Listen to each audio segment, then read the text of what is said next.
안녕하세요. 향기솔입니다. 이 시간에는 신자들의 심판, 믿는 자들의 심판에 대해서 말씀을 드리겠습니다. 죽음과 임종에 관한 대개 말이나 글들을 보면 그릇된, 잘못된 그런 모습들을 연상시키고 있습니다. 모든 사람들은 죽게 되면 어떤 종류의 비물질적인 형상을 받게 된다고 말하면서 대개는 사람이 이 세상에 죽은 그곳에서 이렇게 끌어올려져서 올라가는 것처럼 이렇게 묘사하고 있는 것입니다. 육신의 부활이나 심판에 대해서는 아무런 언급이 없을 뿐만 아니라 또한 그 운명에 있어서의 전적인 구별에 대해서도 아무 언급이 없습니다.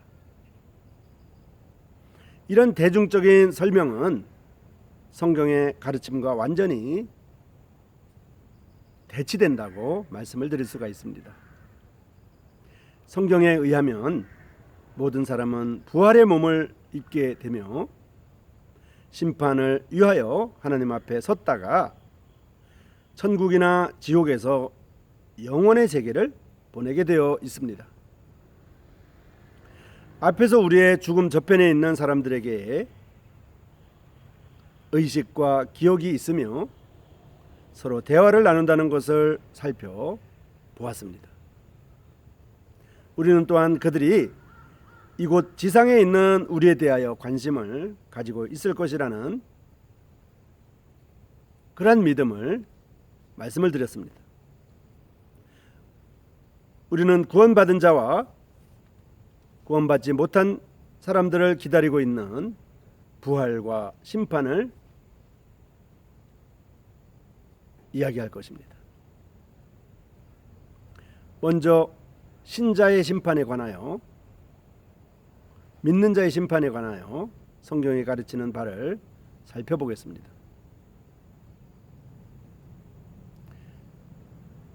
먼저 심판이 일어나는 때를 살펴보겠습니다. 그리스도의 심판 때 또는 그리스도의 심판석은 데살로니가전서 4장에 묘사된 믿는 자들의 부활과 휴거 이후에 마련될 것입니다. 주께서 호령과 천사장의 소리와 하나님의 나팔로 친히 하늘로 쫓아 강림하시리니 그리스도 안에서 죽은 자들이 먼저 일어나고 그 후에 우리 살아남은 자도 저희와 함께 구름 속으로 끌어올려 공중에서 주를 영접하게 하시리니 그리하여 우리가 항상 주와 함께 있으리라 라고 데살로니가 전서 4장 16절에서 17절까지 나와 있습니다. 이 구절이 가르치는 바는 주 예수 그리스도께서 그의 백성을 위하여 오실 때 믿음 안에서 죽은 사람들과 모든 살아있는 성도들이 함께 끌어올려 공중에서 주님을 영접하리라는 것입니다. 교회가 변화된 이후에 그곳에서 신자의 심판이 시작되게 됩니다.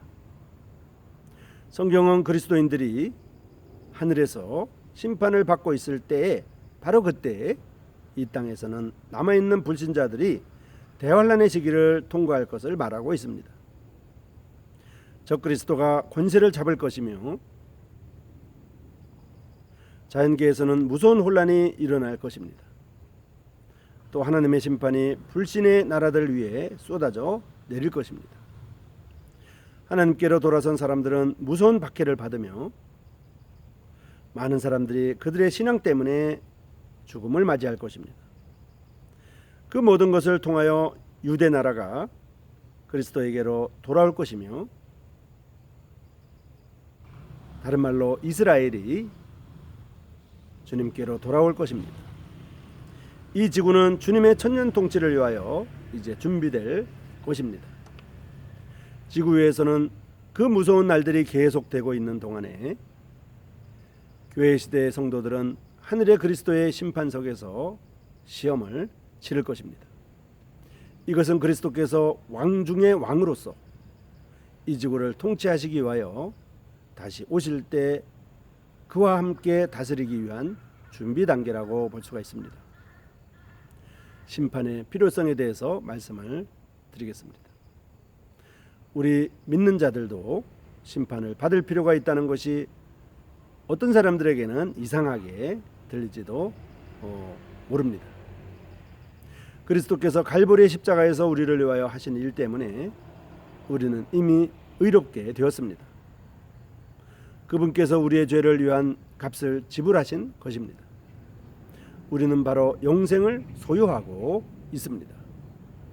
우리는 우리가 죽으면 천국에 가리라는 것을 이미 알고 있습니다. 그럼 이 심판은 도대체 무엇일까요? 이 그리스도의 심판대에서의 심판은 무엇일까요? 이 질문에 대답하는 가장 좋은 방법이 아마 믿는 자들에게 특별한 의미를 갖는 성경 속에 있는 세 가지 심판을 살펴보는 것이 도움이 될 것입니다. 첫 번째 심판은 갈보리에서 이루어진 심판입니다.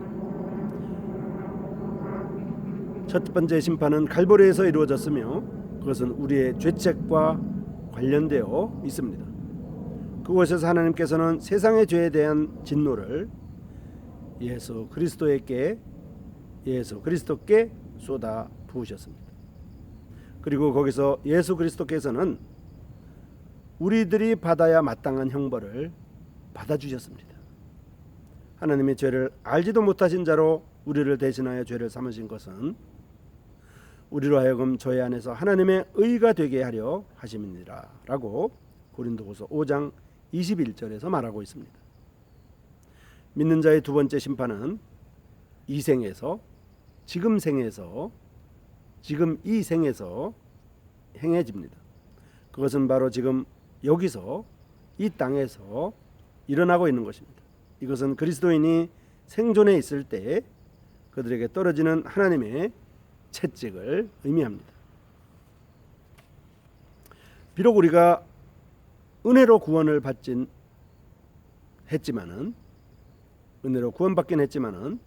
우리는 그리스도 예수 안에서 선한 일을 위하여 지으심을 받은 자니 이 일은 하나님이 전에 예비하사 우리로 그 가운데서 행하게 하려 하심이라고 에베소 2장 10절에 분명히 나와 있습니다. 그리스도인이 그의 행동에 부주의하게 되면 주님의 채찍의 손을 자초하게 되는 것입니다. 주님께서 그 사랑하시는 자를 징계하시고 그의 받으시는 아들마다 채찍질 하심이니라고 히브리서 12장 6절에 나와 있습니다. 6절입니다. 그리스도인의 세 번째 심판은 우리가 그리스도의 심판석에 설 때에 이루어지는 것입니다. 이것은 우리가 부활의 몸을 입은 후에 일어날 것입니다. 고린도후서 5장 10절에 그 근거를 갖고 있습니다. 이 심판은 하나님께서 그의 자녀의 일생에서의 고백되지 않은 죄나 용서받지 못한 죄를 깨끗게 하실 수 있게 하기 위한 필요로서 행해집니다. 주님께서는 우리가 그 앞에서 아무 점도 없이 완전하게 되기를 원하십니다. 만일 우리가 지금 그분의 매일의 깨끗게 하심을 거절한다고 하면 나중에 죽음 저편에서 그 일이 닥치리라는 것을 확신할 수가 있습니다. 우리가 주님을 믿기 전의 죄는 십자가에서 다 용서되었고 죽음 이후의 죄도 용서가 된 것이 분명하지만 그러나 우리가 자백하지 않은 죄, 고백하지 않은 죄, 이런 죄들에 대한 해결이 그리스도의 심판석 그곳에서 이루어진다는 말입니다. 여기서 두 가지 중요한 사실을 말씀을 드리겠습니다. 그리스도의 심판대에서의 신자의 시험은 그가 천국으로 가느냐 지옥으로 가느냐 하는 문제와는 무관합니다. 그리스도의 심판대에서의 그 심판은 그리스도인들이 천국 가느냐 지옥 가느냐 하고는 무관하다는 말입니다. 그 문제는 그가 이 생에서 그리스도를 믿었을 때 이미 확정되었습니다. 천국에 가느냐 지옥에 가느냐는 이 땅에서 예수님을 믿는 그 순간 확정된 것입니다. 신자의 심판은 그들을 깨끗게 함, 상급의 득실, 여부, 그리고 뒤따를 영원한 기간 동안에 그리스도와 더불어 왕국에서 통치하기 위한 준비와 관련된 것입니다. 우리가 진지하게 고백하고 극복하려고 노력한 모든 죄는 이미 씻어졌습니다. 만일 우리가 우리 죄를 자백하면 저는 미쁘시고 의로우사 우리 죄를 사하시며 모든 불의에서 우리를 깨끗게 하실 것이라고 요한일서 1장 9절에 나와 있습니다. 그리스도의 심판대에서는 우리가 구원받기 이전에 범했던 모든 것들을 하나님께서 들추어 내시고자 하지 않습니다. 또한 우리가 이미 인정하고 고백한 죄들도 역시 거론하지 않으십니다. 우리 앞에 제시되어서 우리에게 수치와 슬픔을 준 것들은 바로 저 고백되지 않고 포기되지 않은 죄악들입니다. 잘못된 것은 바로 되어야 한다는 것을 기억해야만 합니다. 신자의 심판은 신자의 인생의 찌꺼기들을 씻는 데에 이용될 것입니다. 이는 우리가 다 반드시 그리스도의 심판대 앞에 드러나 각각 선악간에 그 몸으로 행한 것을 따라 받으려 함이라고 고린도후서 5장 10절에 나와 있습니다. 또 이 닦아둔 것 외에 능히 다른 터를 닦아둘 자가 없으니 이 터는 곧 예수 그리스도라. 만일 누구든지 금이나 은이나 보석이나 나무나 풀이나 지푸로 이 터 위에 세우면 각각 공력이 나타날 터인데 그날의 공력을 밝히리니 이는 불로 나타내고 그 불이 각 사람의 공력이 어떠한 것을 시험할 것임이니라. 만일 누구든지 그 위에 세운 공력이 그대로 있으면 상을 받고 누구든지 공력이 불타면 해를 받으리니 그러나 자기는 구원을 얻되 불 가운데서 얻는 것 같으리라 라고 고린도전서 3장 11절에서 15절까지 나와 있습니다. 이 진리가 처음으로 급소를 치게 될 때 이 중요한 규정은 매우 충격적입니다. 모든 신자가 동일한 기초인 주 예수 그리스도 위에 집을 짓지만은 이 귀절은 우리에게 서로 다른 그리스도인들이 동일한 기초 위에 서로 다른 집들을 짓는다는 사실을 상기시켜 주고 있습니다. 어떤 사람들에게 있어서는 그들의 재료가 금이나 은이나 보석이 될 것입니다. 이것들은 아마도 건전한 교회와 그리스도를 본받는 행동과 이기적이지 않는 봉사들을 상징할 것이라고 볼 수가 있습니다. 그러나 다른 사람들에게 있어서는 그 재료가 주로 나무나 풀이나 짚이 됩니다. 이것은 교회에 있어서의 부주의, 육적인 생활 방식, 자기중심적인 관계 등을 나타낼 것이라고 볼 수도 있습니다. 그리스도의 심판대 앞에 서면 우리가 행한 일이 불에 의하여 시험을 받을 것입니다. 나무나 풀이나 짚으로 상징된 것들은 타버릴 것입니다. 오직 금이나 은이나 보석만이 왕국시대와 영원 속으로 들어갈 때 우리와 함께 있을 것입니다. 그 심판에서 우리는 우리가 나무나 풀이나 짚으로 지어놓은 만큼의 삶을 잃어버리게 될 것입니다. 또한 우리가 금이나 은이나 보석으로 지어놓은 만큼만 상급을 받을 것입니다. 두 번째 편지에서 사도 베드로는 우리 주 곧 구주 예수 그리스도의 영원한 나라에 넉넉히 들어감에 대해서 말하고 있습니다. 베드로후서 1장 11절을 말합니다. 건전한 교리와 그리스도를 닮은 행동과 이기적이지 않은 그런 봉사 속에서 살아온 사람은 낙원의 집에 들어갈 충분한 자격을 얻는 것입니다. 그러나 부주의하고 육적이며 자기중심적인 사람은 들어가기는 하지만 아슬아슬하게 들어갈 것입니다. 누구든지 공력이 불타면 해를 받으리니 그러나 자기는 구원을 얻되 불 가운데서 얻는 것 같으리라 라고 고린도전서 3장 15절에서 말하고 있습니다. 만일 누구든지 그 위에 세운 공력이 그대로 있으면 상을 받고 라고 고린도전서 3장 14절에 말하고 있는 것입니다.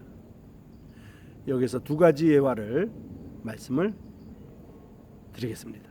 이 두 가지 예화는 오늘을 사는 우리에게, 그리스도인들에게 경고의 메시지라고 생각되어집니다. 그리스도의 심판대에 관한 놀라운 일들 중에 하나는 이곳에서는 결코 많은 영광을 얻지 못한 많은 신실한 그리스도인들이 거기서는 그들이 마땅히 받아야 할 인정을 받으리라는 것입니다. 이 땅에서 영광을 얻지 못하고 이 땅에서 상급을 얻지 못한 이런 사람들이 그날에는 그리스도의 심판대에서는 영광을 얻게 되고 상급을 얻게 될 것이라는 것입니다. 두 가지 예화를 인용하려고 합니다. 여기에 하나님으로부터 놀라운 인격을 가지고 있고 훌륭한 목소리를 가지고 있으며 완전한 교육을 받았고 총명한 두뇌를 부여받은 한 설교자가 있다고 생각해 봅시다. 그런데 이 모든 것들은 그가 결정한 것이 아니라 하나님께서 내리신 선물입니다. 그가 부모님으로부터 그 지위를 물려받았든지 앞선 그리스도인들을 통해서 물려받았든지 어쨌든 그의 애씀과 그의 봉사로 인해서 이루어진 것이 아니라 물려받은 것이라고 생각해 보겠습니다. 그는 훌륭한 회중이 있는 큰 교회를 담임하고 있었다고 볼 수가 있습니다. 그는 대중적이었으며 모든 사람이 그를 칭찬했고 그들은 손에 선물을 들고 그를 자주 찾아갔을 것입니다. 만약 그가 겸손하게 그것을 최대로 활용한다면 그는 정당한 상급을 받았겠지만은 만약 그가 거만해지며 취해서 시궁창에 빠진 사람을 위하여 무릎을 꿇지 못할 만큼 자고하여 그의 재능을 허비하며 오직 거만한 사람들과만 허물없이 지내고 쾌락을 위하여 전 세계를 날아다니며 호화로운 생활을 하며 사람들의 칭찬에 의해서 그래서 설교하고 시간을 허비하면 그는 이미 자기의 상급을 다 받은 것입니다. 그는 어느 날 그리스도의 심판대 앞에서 자기에게 남겨진 것이라고는 타다 남은 죄밖에 없음을 알고 정신이 들 것입니다. 그러나 또 한 부류의 모습을 살펴보겠습니다. 저편 언덕에 다른 모습이 분명히 있습니다. 페인트 칠도 되어 있지 않은 그러한 허름한 집에서 작은 교회를 담임하고 있는 한 목회자가 있습니다. 그는 굉장한 웅변가도 아니고 그의 재능은 약소하고 그에게는 돈도 없습니다. 그의 말을 듣는 사람들은 거의 없으며 그는 칭찬이나 격려의 말도 거의 듣지 못하지만 날이 지나고 해가 바뀌어도 그는 죄인들을 여전히 만나게 되고 가난에 시달리며 죽어가는 나무꾼을 찾아가며 돕고 원조하고 전도하고 일하기 위하여 진흙길을 터벅터벅 걷고 있습니다. 그는 영혼들을 위한 근심으로 긴 시간을 보내며 마침내는 괴로워서 또는 과로해서 영양실조에 의해서 일찍 죽고 말았습니다. 그는 무덤에 매장되었으며 그의 장례식에는 찾아온 사람이 거의 없었습니다. 그는 주님으로부터 다음과 같은 축하의 칭찬의 말을 들을 것입니다. 잘하였도다 착하고 충성된 종아, 내 주인의 즐거움에 참여할지어다. 마태복음 25장 21절입니다. 어렵고도 보이지 않는 곳에서 일하는 사람들이 언젠가는 인정을 받을 것입니다. 또한 공중 앞에서 노래를 부르지 못하며 주일학교에서 가르치지도 못하지만 개인적인 관계에서 아름다운 대인 관계를 갖는 그리스도인들은 상급을 받을 것입니다. 그들 중에 많은 사람들은 세계에서 가장 유명한 최고의 설교자들보다도 그들의 삶 속으로 훨씬 많은 금이나 은이나 보석으로 건물을 지어가고 있는 것이라고 볼 수 있습니다. 이 생에서 사람들의 선망의 초점이 되고 있던 많은 사람들은 눈에 보이지도 않는 암담한 곳에서 수고한 사람들을 주님 자신이 직접 인정하시고 칭찬하시는 그날에 그늘 속에 숨어버릴 것입니다. 마음을 새롭게 하십시다. 재능은 작은 것일 수도 있습니다. 기회는 제한되어 있을지도 모릅니다. 다른 사람들이 인정하지 않을지도 모르겠습니다. 그러나 포기하지 말아야 합니다. 신실해야만 합니다. 그리스도를 볼 때 그런 모든 것이 귀하게 될 것입니다. 주님을 직접 보게 될 때 그러한 모든 것이 귀하게 될 것이라는 말입니다. 주 예수님께서는 이렇게 말씀하셨습니다. 인자가 아버지의 영광으로 그 천사들과 함께 오리니 그때 각 사람의 행한 대로 갚으리라. 마태복음 16장 27절의 말씀입니다. 주님 앞에 서는 날 부끄러움을 당하게 될지도 모릅니다. 할 수 있었지만 하지 않았던 일을 생각하게 될지도 모릅니다. 천국에서는 그 전국에는 들어가겠지만 상급은 없을지도 모릅니다.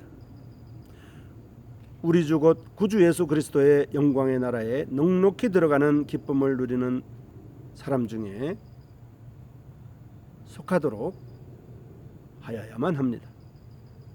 너무나 이기적으로 산 것을 이제 슬퍼해야만 합니다. 다른 사람들에게 축복을 주고 주님의 이름에 영광을 돌리는 삶을 살아야겠습니다. 그리고 주님을 따라야만 합니다. 주님은 우리에게 Follow me, 나를 따르라고 지금도 요한복음 초반에 기록된 말씀을 통해서 우리를 부르고 있다고 믿습니다. 여러분 감사합니다.